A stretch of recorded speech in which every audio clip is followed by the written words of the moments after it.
Hello, Jeff Glassie here, author of Heaven is Everywhere. Wanted to talk a little bit today about radicalization. We've read and heard a lot about radicalization. People now that commonly talk about, ISIS and others in Europe or the U.S.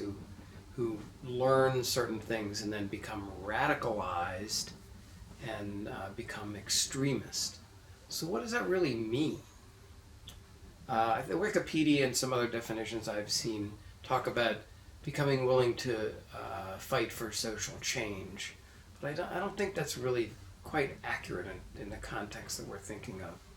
I think the way I'm looking at it now, when we talk about people who've become radicalized to an extreme ideology, is that they're willing to kill or be killed for a cause, some sort of mission, religion, institution, nation, or ideal.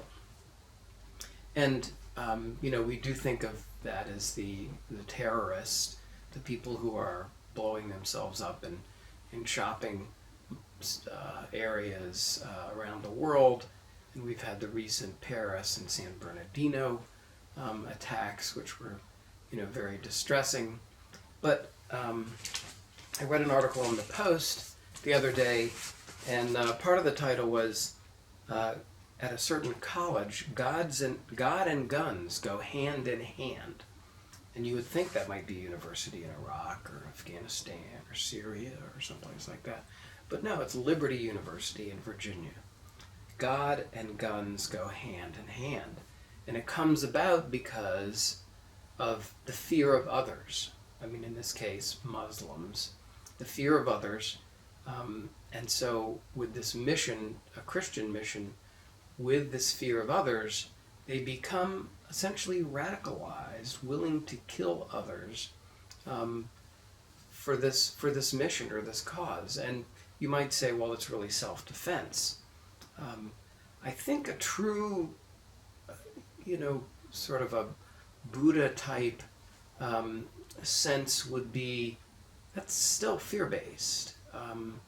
And if you're afraid for your own well-being, that's not love-based, that's fear-based. And so to become to the point where you take action, to have guns, to train with guns, to be on the lookout all the time, that's fear-based. And so I think we have to really look around at ourselves and see, who has become radicalized.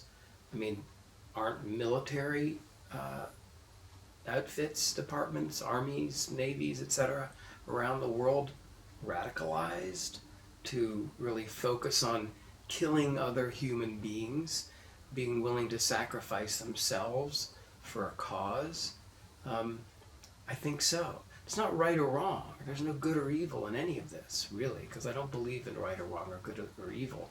But I do think that if we have a perspective more about true love and a peaceful society where everyone really does trust and get along, and there aren't national boundaries and there aren't wars, as John Lennon imagined, then we're talking about a loving society.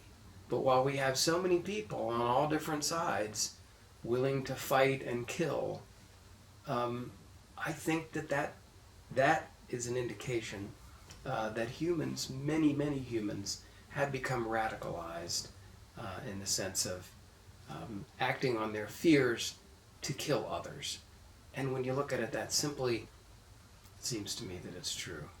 So it's a different perspective, one I hope you'll think about a little bit and let those thoughts help inform your own thoughts about life and what your goals are in life, about peace, about love, the things that you fear, recognizing fears. So ultimately, we can have peace in the world because it really comes from our attitude. If you believe heaven is everywhere, then we can make it happen. Jefferson Glassie here, author of Heaven is Everywhere. Thanks very much for listening. Good day.